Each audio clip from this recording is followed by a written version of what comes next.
Imagine you are living in perpetual horror, where every howling wind outside the window could signal a deadly raid. Your home destroyed, your family torn apart, and your very existence could be erased in the blink of an eye.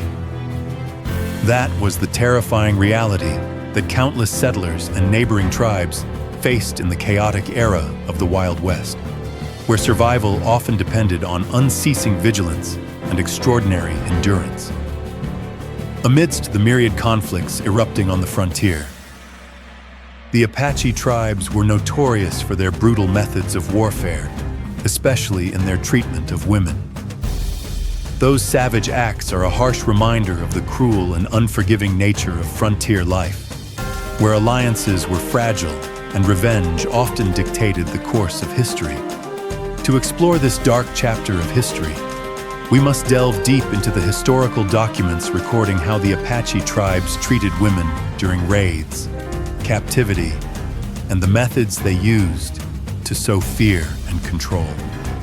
Those stories, though difficult to confront, reveal a great deal about the social, political, and cultural pressures that drove such actions. Brutal raids and captivity. The Apache, known as fierce warriors and skilled survivalists, often relied on brutal raids as a method of asserting dominance and acquiring resources. These raids were not random acts of violence, but calculated strategies driven by the necessity to sustain their communities in the harsh environment of the Southwest. Women were particularly vulnerable during these attacks, as they were frequently targeted for capture. Once taken, they faced a grim fate. Their lives were no longer their own, as they became commodities of war and survival. Historical records detail accounts of women being tied and dragged for miles, enduring exhaustion, starvation, and emotional trauma. The Spanish friar Alonso de Benavides, writing in the 17th century, noted the indescribable suffering of captives taken by Apache warriors, a testament to the brutal methods used to assert dominance. Captivity often marked the beginning of a harrowing ordeal for these women, who were subjected to forced labor, servitude, and worse. These raids also served to strike terror into settlers and rival tribes, ensuring that resistance was met with swift, unforgiving punishment. The fear they instilled was a powerful weapon in itself, creating psychological scars that lasted generations. Forced marriages. Among the most harrowing fates for women captured during Apache raids was the imposition of forced marriages. For the Apache, marriage served not only as a social bond, but also as a means of survival and assimilation. Captured women, often taken from settler communities or rival tribes, were coerced into such unions as part of their subjugation. These marriages were rarely consensual. They were mechanisms of control and domination, designed to integrate the captured into Apache society while erasing their original identities. The women, stripped of their homes, languages, and cultural ties, were forced into lives where they had little to no autonomy. Many became the property of their captors, subjected to strict roles of servitude, childbearing, and loyalty to their new families. These unions were not simply personal relationships, but were political tools, strengthening alliances and solidifying control over captives. The emotional and psychological toll of such marriages was immense. For women, it was not only a loss of freedom, but a total erasure of their former lives. This practice reflects the brutal realities of survival in the Wild West, where the concept of marriage could be distorted into a weapon of oppression. As Tacitus once observed in his study of ancient societies, the desire to dominate is part of human nature. In the Apache context, this domination manifested through forced marriages that left women trapped in lives of imposed loyalty and deep suffering. Scalping as a warning. Scalping, a practice often associated with the Native American tribes of the Wild West, was as much a psychological weapon as a physical act of violence. Among the Apache, scalping served as a dire warning to enemies, settlers, and captives. It was not simply an act of brutality, but a statement of dominance, meant to instill fear and assert control over a territory. The scalps, often taken from the heads of women, were sometimes displayed as trophies or markers of victory. For those who witnessed such acts, the message was clear. To oppose the Apache was to risk an agonizing death and the permanent marking of one's loss. The origins of scalping within Apache culture remain complex. Anthropological evidence suggests it may have been adopted or adapted from earlier traditions of warfare among tribes or influenced by European practices. Herodotus, the ancient Greek historian, wrote about similar customs among Scythians, noting, "They make themselves cloaks from the scalps of their foes."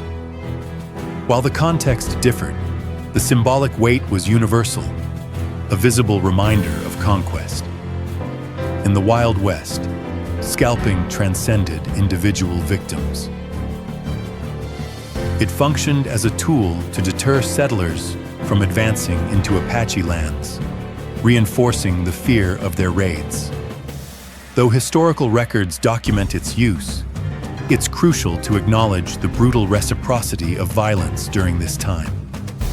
Settlers, soldiers, and bounty hunters were known to scalp Native Americans in turn, often motivated by financial incentives or sheer revenge.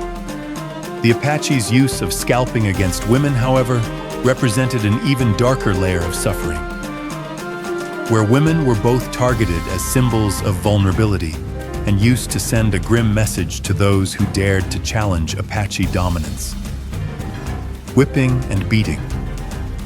The physical violence inflicted upon women during Apache raids often extended beyond captivity. Whipping and beating were common methods used to enforce control, punish defiance, or break the spirits of captives. These brutal acts, carried out with rawhide whips or clubs, were not only physically devastating, but also psychologically scarring. For many women, these punishments served as a grim reminder of their complete loss of autonomy. Apache captors wielded such violence to assert dominance, ensuring compliance from those who might otherwise resist. Historical accounts of this practice often come from settlers and captives who later documented their harrowing experiences. One such testimony comes from Olive Oatman, a young woman taken captive in 1851, who recounted the beatings inflicted upon her to instill obedience. While some details of her account have been debated, they underscore the broader pattern of violence captives endured. These acts highlight the harshness of life in a culture shaped by constant conflict and survival pressures. Burning and mutilation. Among the most horrifying acts committed during Apache conflicts was the use of burning and mutilation as tools of both punishment and psychological warfare. Captive women were often subjected to these brutal practices, either to instill fear or to send a clear, harrowing message to their enemies. Burning, whether inflicted through firebrands or by forcing captives to endure prolonged exposure to flames, was not merely an act of cruelty. It was a deliberate demonstration of power. Such acts were intended to reduce captives to symbols of suffering and submission, ensuring that those who opposed the Apache understood the stakes. Mutilation often followed, leaving scars, both physical and symbolic, on the victims.